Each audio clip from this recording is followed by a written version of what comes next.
everyone. Welcome to the latest edition of the podcast. This week, we have an amazing guest, a man that needs no introduction, Freddy Jacquin. Freddy is an internationally acclaimed hypnotherapist, author, speaker, and hypnosis trainer. In 1999, Freddy founded the UK Hypnotherapy Training College, now known as the Jacquin Hypnosis Academy. And since 1999, along with his son Anthony, he has trained hundreds of people on 5 continents to be effective hypnotherapists. So this is going to be a fantastic discussion here today, and I'm bringing Freddy in. Freddy, it's great to have you on the show. How are you, my friend? I'm great, thanks. So thanks for inviting me as well, Trevor. It's really good of you. We met at the Irish conference. It's great to meet you there, and it was a great conference. So this is how I've ended up here, which is really nice, really.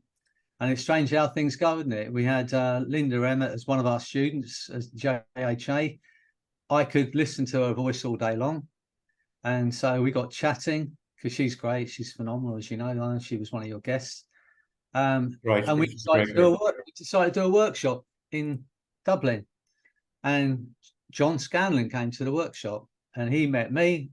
We met, we discussed the conference. He was thinking about doing it. And then he did it and he invited me along. And then I met you. And then that's how it goes, isn't it? It's like, links and links. Absolutely. And it's now here. Isn't it? And in fact, Freddy, I actually read your book. Well, tell a lie. I listened to your audiobook, Hypnotherapy. Great book, folks. Pick it up. It's one of the best books on hypnosis out there.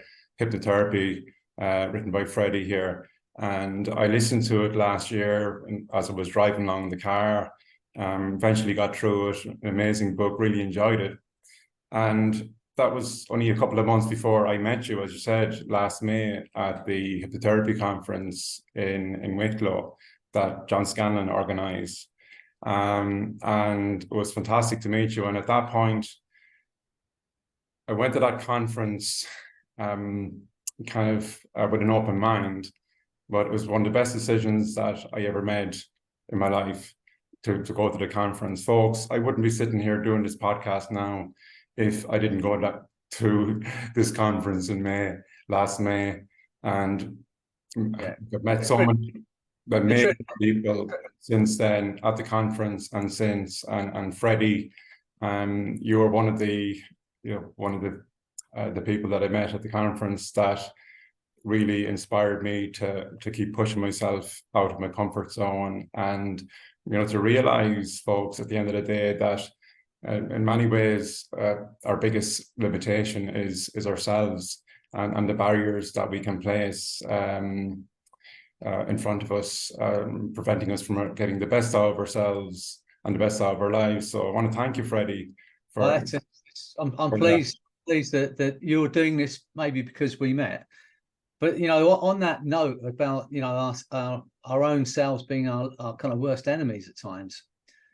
I know you have some great writers in Ireland and in Dublin in particular. Some of the best writers in the world. But one of our writers, I say ours, but the English writers, Shakespeare, and he said this thing, which it's one of my favourite quotes. He says, "Our doubts are traitors that make us lose that which we oft should win by fearing to attempt." Our doubts are traitors that make us lose that which we oft should win by fearing to attempt. How many things do we as human beings think, oh, if only I'd done that, if only I'd been a little bit braver, if only I'd just take that one step, if only I'd just asked that girl out, all the things that we look back at and think, oh, if only. Our doubts are traitors. So what you're saying there, by getting out of our own way, that's the main thing for our clients as well. And I think one of the things that are most important, and people ask me as a hypnotherapist, saying, what are the most common fears and phobias? Is it needles? Is it spiders? Is it snakes? It's none of those things. The most common phobia or fear is the fear of failure. That's what stops people from being everything they can be, the fear of failure. And I was reading this book by a guy called no, it'll come to me in a minute. Tim Ferriss. He writes these books, The 4-Hour Body, 4-Hour work week, and all kinds of stuff. He's a brilliant man. But I read the book, The 4-Hour Body, and what he was doing in there, he was using his body as an experiment. He wanted to lose 12 pounds of body fat and put on 12 pounds of muscle weight to actually grow muscle. So in the book, he talks about if you want to bulk up muscle, not just get fit, you know, lots of reps, to put muscle on, you have to do the biggest weight you can do for the least amount of time. So where you do it up to 4, and on the 4th kind of rep, you can't lift it. And what happens? The muscle rips, and then it scars. And that's what grown muscles are. They're kind of scar tissue. When I read that book, so in other words, he's saying you'll work to failure if you want to grow muscle. When I read that book, that's to me is a perfect analogy for us as human beings. You want to grow as a therapist, you want to grow as a person, we have to work to failure. We have to look at failure as our ally, not as our enemy. Not something to avoid, but something to work towards, something to actively seek out that point of failure, because it's in the moment of failure, it's painful. When you say your fingers are stuck and someone goes, they're not, and oh, what do I do now? You know, that's kind of a spike, isn't it? When someone says you're hypnotized, I go, boo, I'm not hypnotized. You know, that's kind of scary. But if we don't push ourselves to do these things, then we stay in our comfort zone. And someone said, nothing grows in a comfort zone except complacency. You know this. I mean, you pushed yourself out of your comfort zone. Now you're doing this podcast, and how great you feel. You know, and how long did it take before you said, right, I'm just going to do it? You know, I could look at John, what he's created with the conference, the RS conference. You know, he put his head on the line. He put his neck on the line to go and do that. Because people, there's always, you know this, Trevor, there are always people waiting for you to fail so they can go, I knew you weren't going to succeed. But we can't be concerned about those people. We have to work to failure. We have to look to seek failure. You know, and if we do it, then we're going to grow all the time, or we just stay where we are in safety. But if we really want to grow, as I said, and so what I'm talking, you know, talking about what you're saying there about that voice in our head, which is going, you can't do this, you can't do that. Absolutely. It's okay to make a mistake, isn't it? I mean, like when I started out doing the podcast, like, I mean, I'm a perfectionist by nature.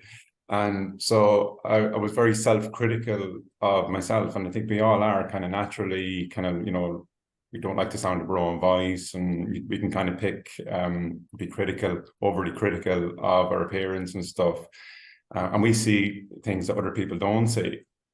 But it was said to me by many people, and many of the group that were in the conference, you know, just to, you know, and we kind of knew this already, but look, that's how we learn, by making mistakes, and, you know, not to be perfect. And, you know, it's okay, like even on this podcast, if I trip over a few words or maybe stutter the odd time, just keep on going. And because, you know what, I'm sure listeners and people watching this know that, look, I'm human, you're human, we're all human, and, you know, we make mistakes, and this is me.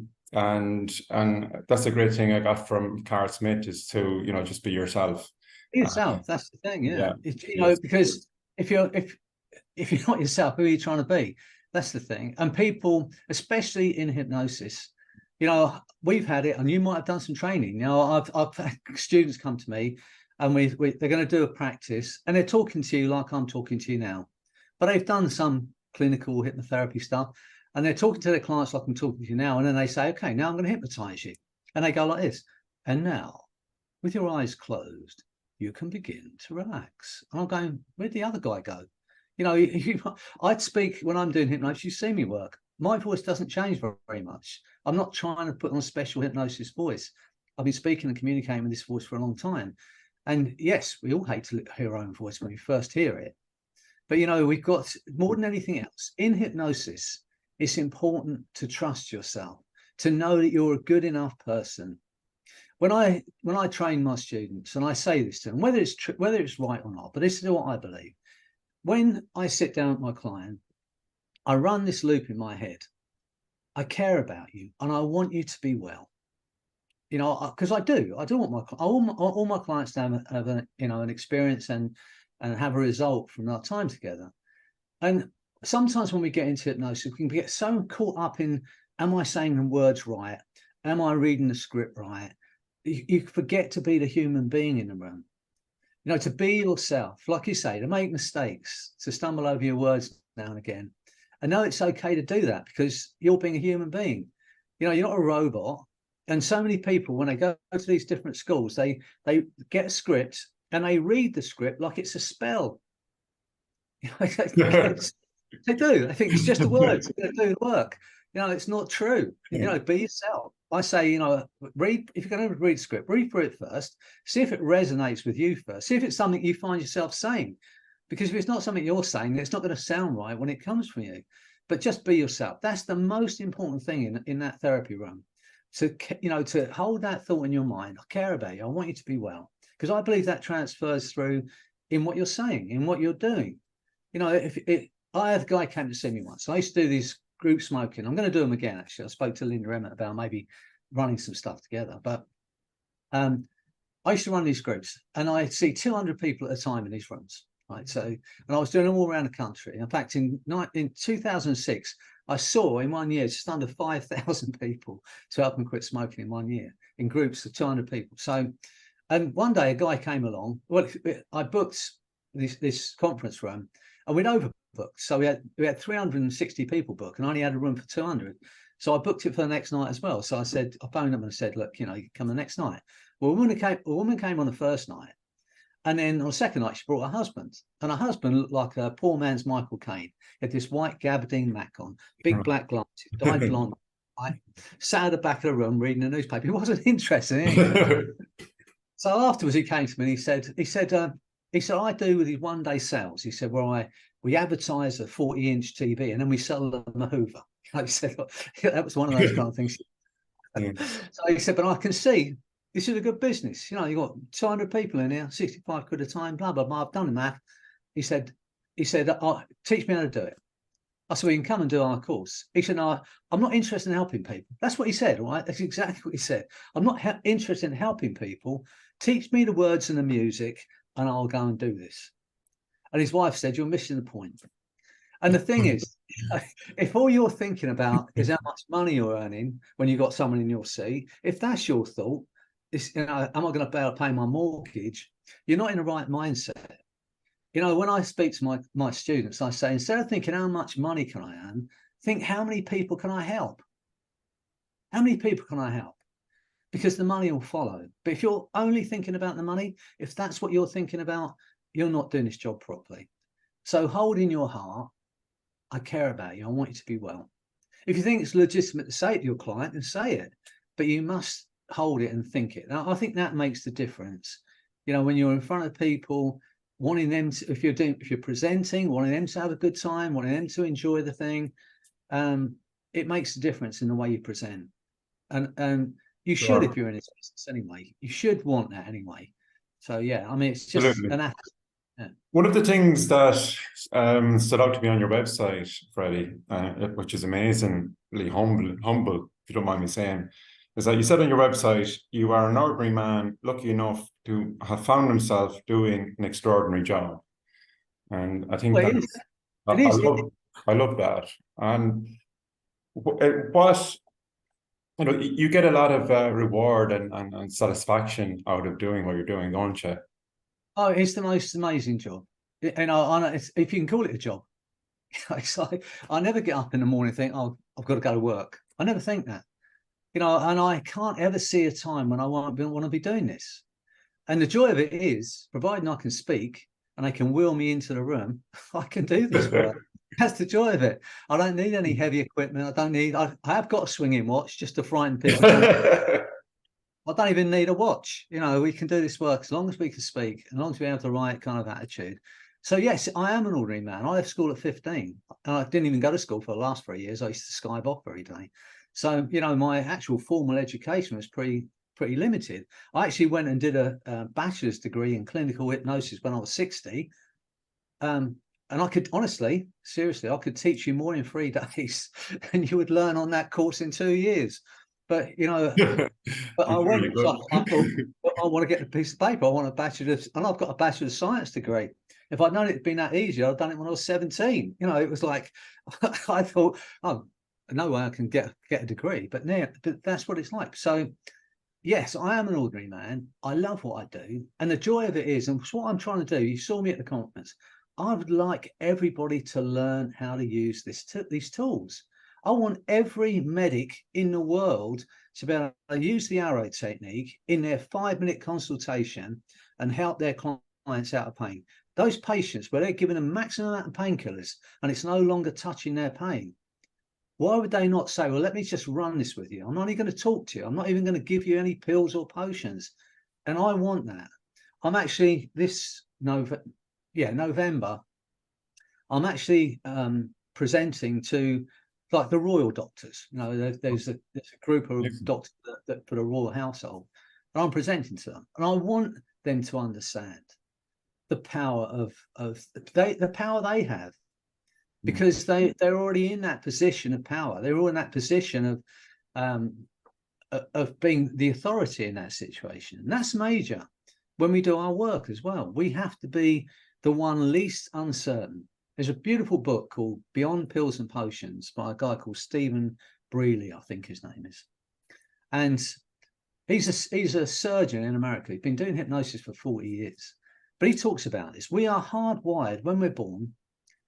We're hardwired to follow the one least uncertain because we're helpless. So we don't know anything. So we're going to look to the person that seems the one least uncertain to follow. That's generally our parents. That helps us survive. If you think about it. Now, if we're all lost in the jungle, we don't know our way out. One person says, I think I know the way. We're all going to follow that because he seems least uncertain. So we're hardwired with that anyway, but that carries on for our life. So when we're when we're in front of a doctor or in front of a hypnotherapist, they're the authority. If we go into that, and you've now said to me earlier on, you know, this is changing your life and your work. If you go and you say, look, we're going to do this work together today, and with a bit of luck and the wind behind us, we might help you overcome this problem. If you go into that, that's not the attitude to go in with. When I say to my clients, oh, we're going to have this time together, and when you leave here today, the need for a cigarette will be gone. I say that in the same tone of voice as I say tomorrow the sun will come up. I don't leave any doubt in my client's mind that this is going to happen. Like you saying, when you do your smoking cessation now, and you don't leave them any doubt. If you hold that, here's the thing that is most important for us as hypnotherapists, right? It's not the belief in our own ability. Sometimes we're going to doubt our abilities. Am I doing this right? Especially if you're starting out in this work. Am I saying the right words? Am I doing this right? It's not a belief in ourselves. What we have to have 100% is a belief in our client's ability to change. And I hold that so absolutely that it doesn't give my client any space to doubt. And I think that's the most important thing, beyond the techniques, beyond all the protocols, beyond all of the language patterns. That is the most important thing. If we hold that so completely, when I say to my client, you leave it today, that fear and anxiety will be gone. Tomorrow, the sun will come up. It's the same tone of voice. It's the same, because I know it's possible. It's possible. How many smokers have you seen who walk away from it after an hour? I've been smoking for 30 years, and you look like a wizard, because you think, how did that happen? He spoke to me for an hour. I don't need a cigarette. It's amazing. And people say that to me, saying, it's amazing. I say, yeah, I can't feel that fear anymore. I said, no, because it was never real in the first place. I see this as different now. I used to believe that our clients came to us and they'd tell us their problem, we'd hypnotize them, and then we'd kind of make them do what they want to do, right? I see it the other way around. I think we're all walking around in trance, Trevor. We're all walking around in trance, albeit a 20-year I can't quit smoking trance, or a 40-year I can't lose weight trance. But either way, it's been self-suggested or suggested by someone else. And they think it's real. They think it's real. It's not. So I had a young guy came to see me once, and he had a morbid fear of dying. The guy was 22. couldn't go to work, he couldn't do anything, could hardly go out of the house. He just had this morbid fear of dying. And you've seen me present, you know my thinking on this. If we can create an emotion, then we can give a suggestion. If I can get my smokers or my drug people or anyone that's killing themselves with whatever they're doing, if I get them to think about their child, and I get them thinking about the love they feel for their child and the love that child feels for them, when I see their lip go, I suggest whatever's coming next, the need for a cigarette will be gone, the need for that drug will be gone. In that moment, that work's done. Because you've seen it when that's the first time I did it at the conference, where I said, think about the people you love. I think it was 70 people in a room. And I said, think about the people you love, people that love you, and notice you're stuck in a chair. And no one stood up. No one could get out of their chair. I mean, that's ridiculous. It was, wasn't it? It was just like madness. Absolutely. Yeah, I was there. I witnessed it. I couldn't get up myself. I know, it's great. But that's how powerful emotion is. So, what's happening in our lives, happening all the time, is that someone spikes an emotion and then they suggest something. It might sometimes, and you're kind of hurt, and then they suggest you're not going to be able to do this anymore. In the case of cigarettes, it's the cigarette companies that are suggesting once you've had 2 or 3 packets, you'll never be able to quit. I was talking about this the other day. When I was a kid, there are maybe 2 or 3 things that you would be addicted to. Heroin, maybe morphine, alcohol. Generally, there's 2 or 3 things you could be addicted to. But what the corporations, big companies, all the big companies, what they realized was, if you want to get people continue to buy stuff from you that's killing them, whether it's chocolate, whether it's alcohol, whether it's anything, if you want to keep that person buying your product, tag the word addicted on it. Because the conscious mind is always kind of wants us to feel good, wants us to don't want us to feel foolish. So it's always making excuses up for why we behave like we behave. It's not my fault, it's her fault. It's not me, it's them. It's continually making stuff up to make us feel better about our bad behavior. So the moment that these big companies recognize that and they go, well, you've got a shopping addiction, all of a sudden the responsibility for spending too much is gone from you. It's not my fault anymore. I'm an addict. Exactly what you're saying. Yeah, before they used to just enjoy chocolate. Now I'm a chocolate addict. I can't stop eating chocolate. Absolutely. I find with the smoking cessation protocol that I do, that if my clients come in with the mindset that smoking is an addiction, I make sure that I reframe that line of thinking, because that's something that, as you says, it's out of my control. There's nothing I can do about it. Where it's more of a look, it's a habit that we're going to get rid of that habit here today.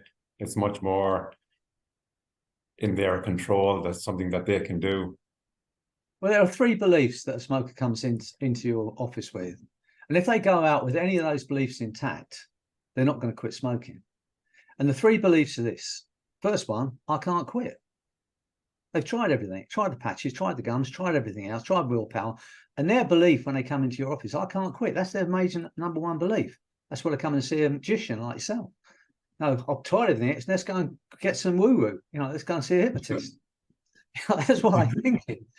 So that's the first belief. The second belief is it's doing something for me. It's stopping me from putting on weight. It's making me more relaxed. These are the conscious mind's excuses for carrying on killing yourself. Sure. And then the third belief, which is what we're talking about, is I'm addicted.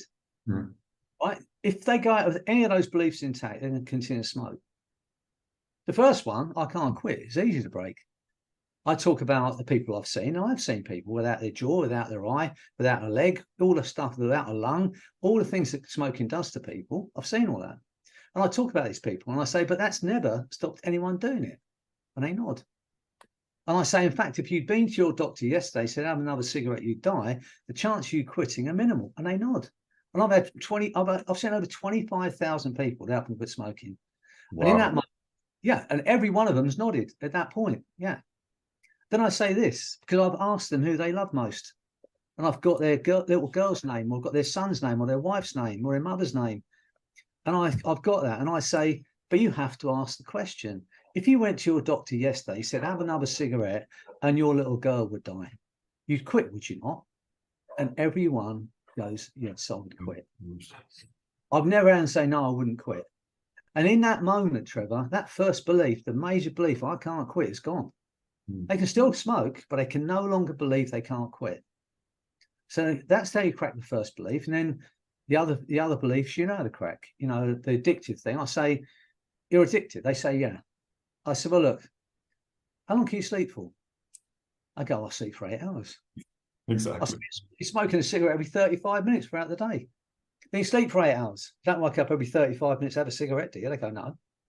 I said, if it was a physical addiction and you're smoking every 35 minutes because your body needs that chemical, you won't be able to sleep for 8 hours. You know, and then the other thing is, I say, how many do you smoke? I say, I smoke 20. I say, how long for? I say, 30 years. The clinical definition of an addiction is this: to get anything from an addictive substance, whatever that might be, painkillers, beta blockers, depression pills, to continue to get any benefit, you have to do one of two things: increase the dose or shorten the time period between doses. And that's what kills people on heroin.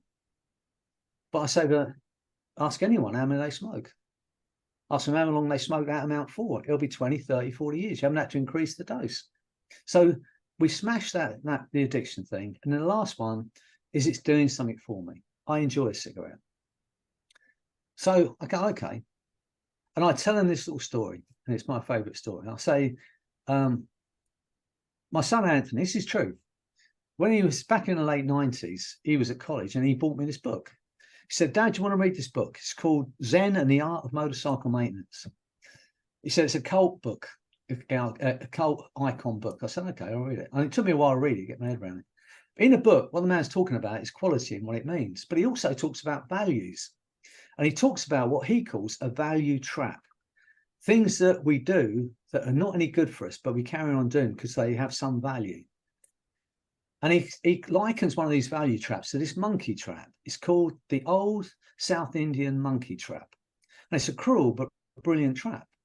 And what they do in this part of the world is they take a coconut and they cut a small hole in it and they hollow it out. Then they chain or tie the coconut shell to a stake in the ground. They put some rice in the coconut. And the monkey comes out of the tree. You know this. He can he can squeeze his hand into a small hole to get at the rice. Yeah. Oh, it's not big enough for his fist to come back out of. So he reaches in, grabs a fistful of rice. Now he's stuck. And he's held to the stake in the ground by nothing more than his own fist. But the monkey will be killed. He'll have his life taken away, his freedom taken away. He'll be separated from everything he loves rather than let go of the rice. Because in his mind, there's a value in it. He enjoys rice. He's not going to let it go. So I say to Mike, I said, you know, I read that. It occurs to me, that's just like smokers. You say you enjoy a cigarette. Yeah, but when I asked you earlier about your little girl, you said, absolutely, if my girl's life depended upon it, I'd quit. So I'd like to tell you your girl's life does depend upon you quitting. And then I wheeled that little girl out and said, when she gets married, there's only one man walking down at our wheel. I've got them. There's no way to go back to cigarettes after that. I was like, all you have to do. And if you give that monkey one bit of advice, just you can open his hand and let it go. That's the last one of those three beliefs you crack. And once that's done, like you know, because you're doing it all the time.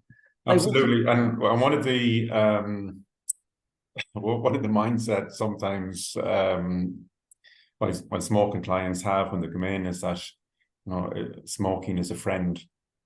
You probably heard that one before. It's a friend.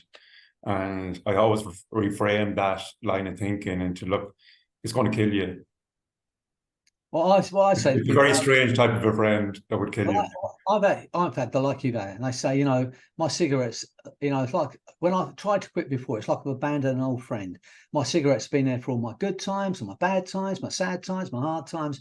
The one consistent thing I've had in my life for the last 20 years is my cigarettes. I say, I understand that. I say, but this is not your friend. This is your worst enemy masquerading as a friend. Exactly. And so, you know, we're on the same lines. That's what I say to my clients. Exactly. Freddy, one of the things that I got from your book that I've incorporated into my way of working here in the sessions, is the arrow technique. I absolutely love the arrow technique. Would you like to give a little bit of a background on how that all came about? And well, yeah, I mean, for many years, you know, I just thought it's beyond my remit to help people out of pain, and I didn't really know how. But I used to have kidney stones. Apparently, it's the worst pain a man can experience. The only thing worse than that is childbirth, and whoopee, we can't experience it. Right? So when I had this pain, I'd have to get to the hospital and they'd give me some painkillers. But on the way to the hospital, when I'm waiting for some pain relief, to distract myself from the pain, I would go to this memory in my, of a trip I had to France. And I'd go dig into the detail of it. You know, what was my girlfriend's colour of her shorts? What was the number plate on her car? What were we eating for lunch? So the more I had to focus on that memory and get into it, the further away I got from the here and now and got away from the pain. So I've got dissociated, if you like. So I had that in my mind, and I'd read about Erickson. And, you know, I don't read a lot. I listen, like you, I listen to books, but I haven't read a lot of books. In fact, Bob Burns, I think you might have met recently. He once said, yeah, you know what he's like. But he said, sorry, go ahead. He put a post out saying there's been a tragedy at Freddy's house, and his library was burned down, and both his books were burned. That's what he said. And he said that's not the worst of it. He said he was still colouring one of them in. That's what he said. What Bob's like. Yeah. Anyway, so he's great. I had him on the podcast a couple of weeks ago, and I had this is an unscripted podcast, folks, but I do have a couple of questions prepared if needed. But once Bob came on, the whole even that went out the window, like, you know, and a really funny guy. Couldn't stop laughing throughout the podcast, you know, but great guy. Sorry. Yeah, well, one of those books in my library, not the one I was colouring in, but the other one was from Milton Erickson. And you know, I read his idea on pain because he worked with pain, and he would, if you ask someone in the street what hypnosis is or hypnotherapy is, they'd probably say it's relaxation or sleep, because that's what you see on stage, and that's what most people expect. You know, close your eyes, go deeper, deeper down. But if you ask someone who's in serious pain to relax, that's ludicrous, because they can't relax because they're in serious pain. So Erickson understood this. So, you know, there's different ways of inducing trance. You can use eye fixation induction, where you say, look at your hand, look at one spot on your hand, focus on that spot. So we're focusing their attention. But he would use the pain itself as the focus of attention. He'd say, go to the very center of the pain, the hot spot of the pain. And through that, he would drive them into hypnosis. So I had these two things in my mind, the way I used to get out of pain myself and this thing from Erickson. And I was working in Cardiff. I used to go to Llanelli, see 200 people smoking on, like, I don't know, Thursday, Swansea on a Friday, and then Cardiff on the Saturday. I'd see maybe 600-700 people over 3 nights quitting smoking. And I was in Cardiff, and I used to say, look, I'll be back in 6 weeks. If you know anyone else wants to quit, send them along. So this woman put her hand up. She said, can you do anything for pain? And at that point, Trevor, I hadn't done anything for pain, but I had this idea I could. So I said, look, yeah, I said, but who's it for? She said, it's for me. I said, well, don't wait 6 weeks. If you wait around afterwards, I'll do my best to help you. So another woman was there. She was on crutches, only young, in her 30s. She said, can I stay? I said, of course. So anyway, I saw everybody out, maybe 2 or 3 people putting the chairs away. This guy, Mark Thomas, I was working with. Anyway, we're in this room, and I sat these 2 women down. I ran what we now call the arrow. I didn't even have a name for it then. So I ran as if I'd done it 1,000 times, right? It's how you've got to be, haven't you? You know, it wasn't like I was going to try this. It's the first time I've ever done it. No, I said, in a moment, the pain's going to be gone. I ran the technique. The lady with the crutches, because they were now sitting like this, the lady with the crutches, her hands came down and looked at me. I said, where's the pain gone? She said, I haven't got any pain. So she stood up. She said, do you think I can walk without my crutches? I said, you know, no, I'm not a medical person, but hold my crutches. So I held these crutches. She kind of walked over. I said, you're in pain? She said, no, but I haven't walked for 12 years without crutches. Wow. Yeah, seriously. So the other woman, she opens her eyes. She's crying. And I said, are you all right? She said, yeah, but I've been in pain for 9 years. I haven't got any pain. She's crying tears of joy because she's got no pain. So the woman with the crutches said, I've got this MRI scan coming up. Do you think I ought to have it? I said, I'm not a medical person. I said, course, have the MRI scan. I said, it'd be nice to walk in there without any pain. She said, I will. And I swear, she put these crutches under her arm, took a little boy's hand who was about 4 years old. She'd never held his hand and walked with him before because he's been on crutches his whole life. Took his hand and walked out his conference room. And Mark, who was there, was a bit kind of, what's the word I'm looking for? But anyway, he said, it's Jesus. It's Jesus. So it looked like, pick up your bed and walk. Seriously, it looked like that. But I had to act as if I'd done that 1,000 times. I didn't go, oh, really? You can't feel any pain? You know, that's it's not what you do. Right. But yeah, and then it went on from there. But you know, it's such a simple technique. I'm glad you're using it. I am. And the other thing, Freddie, is, you know, the whole principle of self-love. And that's something I really got from your book. And of course, we've done a Zoom session with the Irish Hypnosis group there a couple of weeks back, and I found it fantastic. You know, it is now my mantra, and it is. I've always wanted my clients. I think the bottom line is I want my clients to be happy. Whatever they're doing, I want them to be happy. But unconditional self-love is now the bottom line, because if you don't have an unconditional self-love, why would you quit smoking? Why would you want to lose weight? Why would you want to, you know, be the best person you could be if you don't feel unconditional self-love? And I know, you know, most of us are taught as kids, you know, we're not supposed to love ourselves. You know, you shouldn't brag, you shouldn't do this. That's not what I'm talking about. It's not an arrogance, unconditional self-love. It's just wanting for yourself what you want for your clients, to be as kind to yourself as you are to your clients. And we were doing our training, my son Anthony and I, and when we do our training, we run all our training online now. We ask for a demonstration subject. We're going to teach a habit or something, or a habit technique. So this lady put her hand up, said, I want to be a subject. So my son Anthony said, how can I help you? She said, well, I swear too much. I want to stop swearing quite as much. Obviously not from Carl Smith's school, that's for sure, because, you know, I can't help him. I love him, but I can't help him. He's beyond help when it comes to swearing. Yeah, so she said, well, I've got swearing so much. Anyway, my son Anthony worked with her, and afterwards I said, why didn't you ask if she wanted to stop swearing completely? He said, well, that's ridiculous. So he wants to stop swearing completely. It's part of our language.